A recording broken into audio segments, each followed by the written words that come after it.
Hey guys, what's up? Welcome back to the KotLC Fanbase channel. My name is Joey and today I'm going to be reading some more of your guys' KotLC confessions. This has become one of my favorite series on this channel and we're going to continue. And I'm going to be doing some of the newer ones so we can see what people have to say about Stellarlune in these confessions. And if you don't know what confessions are by now, basically, I give you guys an anonymous way to submit some of the confessions that you have about the series. And I'm going to be reacting to them and we're going to see how crazy they can get. So if you're excited for the confessions, make sure to leave a like and subscribe. And when you're done watching, comment down below what was your favorite confession. As always, the link to submit more confessions will be in the description. And without further ado, let's get straight into the confessions. I always picture Alden and Della as elderly people. I'm not really sure where that came from. They don't really act elderly and they're obviously not elderly. So that's a little bit weird. I read book 9 first, then 2, 1, 3, 4, 5, 6, 7, 8, 8.5. So I guess I can sort of understand why you might read Stellarlune first. You might see it on like the Barnes & Noble like page, like, ooh, new book, it looks cool. So once you realize that's a series, instead of reading number 1, then you read number 2 after 9.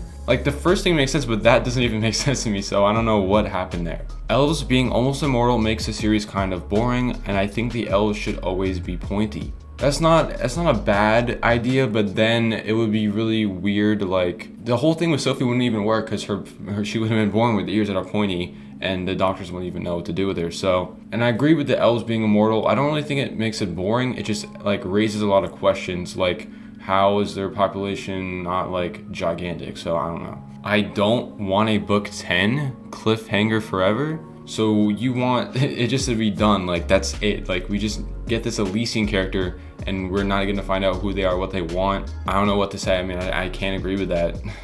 This is arguably one of the worst cliffhangers. Imagine if Shannon just announced like, oh, that's the last book. Book 3 is pointless. I don't really think Everblaze is pointless. I mean, a lot happens in that book. Finton gets established as like the most powerful character that's our main villain, and they have that battle upon Mount Everest where we find out that Lady Gisela is the leader of the Never Seen, stuff like that. So a lot of stuff does happen. If Tam and Lynn were not siblings, they would hate each other. I see that because they have opposite personalities, and that's why Tam likes to protect her because she's kind of like soft and he's the opposite. So, but I understand what you're saying because they're pretty much opposites. Foxfire is so overrated. Everyone gets into the school, even kids from a bad match like the Disneys, but everyone in the Lost City is convinced it's an honor to go to that school. Again, I see what you're saying. I see exactly what you mean. And I think it's just like a thing by Shannon Messenger is that she never ever explained if there's other schools besides Foxfire, like we've never seen them. So I'm sure that Foxfire actually is a good school. We've seen the classes, we've seen the teachers, they're all really good. But I'm sure there's others, so I don't even know. I always read the end of a new KotLC book before starting it because I need my mind to be ready for the cliffhanger. That is such a bad idea. Please don't do that, bro. So you're telling me when you went flashback, the first thing that you read was Sophie Foster is unmatchable, and then you had to go through the whole book waiting for that to happen? I really don't see how that even helps because now you're just thinking about that the whole time. I highly do not recommend that. I shipped Sophitz until Stellarlune. Well, welcome to the club. I think Stellarlune kind of solidified it. I don't think Fitzvee is ever coming back. I don't want to like jinx it. But I mean, they did like kind of work out their stuff with the Cognate Inquisition. So hopefully they're back to like being buddies and working together and being cognates. But I do think that Sokeef is endgame. So I hope everyone kind of accepts that as it is. I don't really see how you could kind of ship Sophitz anymore. So welcome in. I think Sophie is kind of overpowered and a bit bland. She is overpowered, but she's definitely had to overcome stuff to get to this point. She's like reset her abilities like 2 times. She's had so many memories taken away and also implanted in her brain. So it's been a long time to get to this point, and I think she definitely deserves it. But obviously, you know, she had her genetics tampered with and stuff, and I definitely want to describe her as bland. I think Keith is overrated and nobody thinks about the fact that he abandoned Sophie twice. So I think it's really hard to say that Keith isn't overrated because he's the fandom's favorite character and it's really hard to live up to that. But I will say about the fact that he abandoned Sophie twice is that he is known to be like a very reckless and irresponsible teenager. So first one, he justified it by saying that he was joining the Never Seen as like a secret double agent. He also kept in touch with Sophie, and in his mind it was for the greater good and for Sophie. So that one's fine to me. But I obviously think that leaving it unlocked wasn't the right choice for him. But in the end, it actually did work out because it gave Sophie and both Keith some time to reflect on everything, and so I don't really think they're not even that bad. I live in South Korea and KotLC is not popular, and very few people have read it.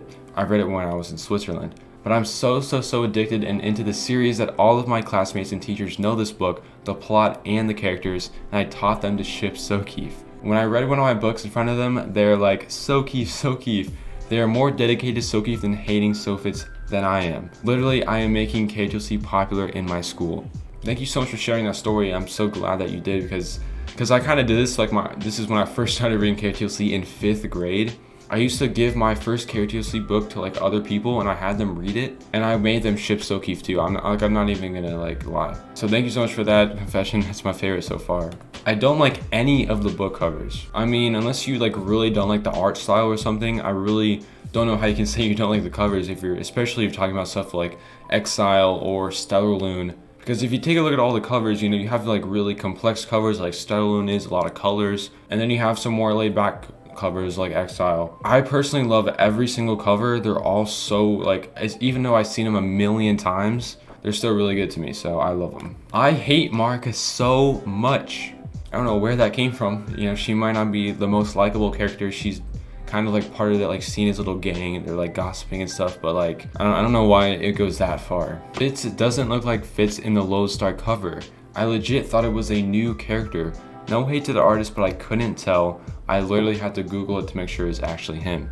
I think everybody had this happen. I actually did, and like when I first saw it, I didn't really know who that was. But I feel like it's just because like his hair is like flipped upwards because like the wind or the fighting or whatever. But I think everyone was definitely confused a little bit, so it's fine. Stellarlune was a total letdown from what I was expecting. So I just have a question for people who do say this is like, what more do you want from the book? Like what more did you want that didn't happen? And to me, I feel like the only thing I could answer to that question is a little bit more action, a little bit less, you know, pages and chapters upon chapters of just like finding information, you know, especially with the caches. A little bit more action would have made this one of the best books in a long time. It honestly wasn't that sad when Kenrick died. Like now I'm sad, but I feel like we didn't have a connection with him. I actually really agree with this. I feel like Shannon kind of didn't do anything to build up his character, and then they just killed him and expected us to all be sad. I personally didn't really like care when he died because we didn't know that much about him. All we knew is that he liked Sophie, so that's why we were rooting for him. But now that we have all of his backstory, I feel worse that he's dead and I want him back. So I know that it's normal to hate Fitz, but in Stellarlune, whenever he said something or did something, I got so angry. I wish he could just leave. Honestly, this is kind of how I felt. Now, I don't really want to like hate Fitz or hate his character. And I love how you said that it's normal to hate Fitz, which it kind of is at this point. But literally in Stellarlune, every time he like said something, it just kind of, it annoyed me. And I didn't really like that it annoyed me because I wanted to like Fitz. But he was just pretty annoying in general, and I don't know. I knew that Keith had a crush on her from book 1, and whenever I watch these confession things about people saying they didn't know until unlocked, I want to throw my computer across the room. I know, it's just a little bit weird, like, especially once you get into the later books, it's kind of really hard to avoid it. I guess you're kind of just like Sophie and you're just like throwing things away as like, oh, he's just teasing her. But at that point, you're just as oblivious as Sophie is. I know I say that in a lot of videos, but it is true. I think Grady is one of Mr. Forkel's identities. I'm so sorry, but that sounds like one of my theories I would have said in like my types of KotLC fans videos where like it's such an obviously fake theory. I also saw another confession down below that said like Bronte was also Mr. Forkel, and I mean there's no way. Lord Cassius is my second favorite character under Dex. He is so underrated and just need someone that loves him. You guys can disagree with this all you want, but I have to agree he's not my favorite character, obviously, but Lord Cassius is a good character in my eyes. I really like it. I think he's gone through a big old change, and I think once all this is over, I think him and Keith can definitely figure something out. There are too many names, not just including characters. This I can definitely agree with. I know Shannon Messenger like probably has this whole hope of creating this gigantic elven world. A lot of like these place names, like hideouts of different like Neverseens or Black Swan hideouts, I don't know any of them.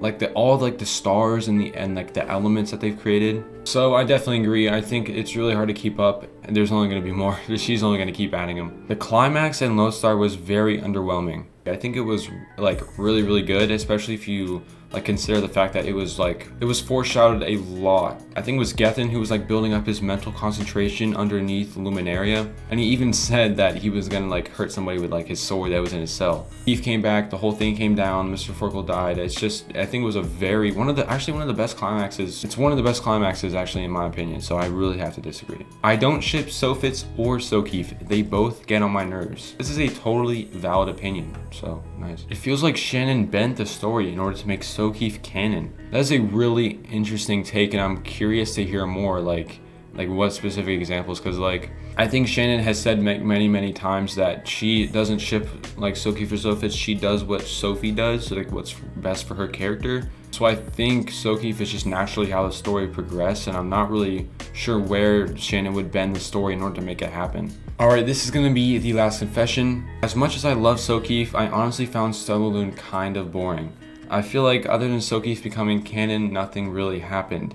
There are still a bunch of unanswered questions, and I think it would be hard to answer them all in one book. So I'm going to have to disagree and agree at the same time. Obviously, I think Sokeef, as well as like Elysian, is pretty much the highlight of this book. We got a lot of useless information in the caches, and we found like a little bit of interesting stuff. Ro went away, she got like her dagger, so there's some stuff that did happen, but as I said before, it's going to be really hard to wrap it up in one book, and I think it's not a bad decision to make it into 2 more, because book 10 is either going to be really rushed or really long, and I don't want any of those, so I have to slightly agree. So that's going to wrap up this video. I really hope you guys enjoyed these KotLC confessions. I love making these videos. These are some of my favorite videos, so I hope you guys enjoyed it too. Make sure to leave a like and subscribe and comment down below what was your favorite confession from this video. I'll see you guys next week.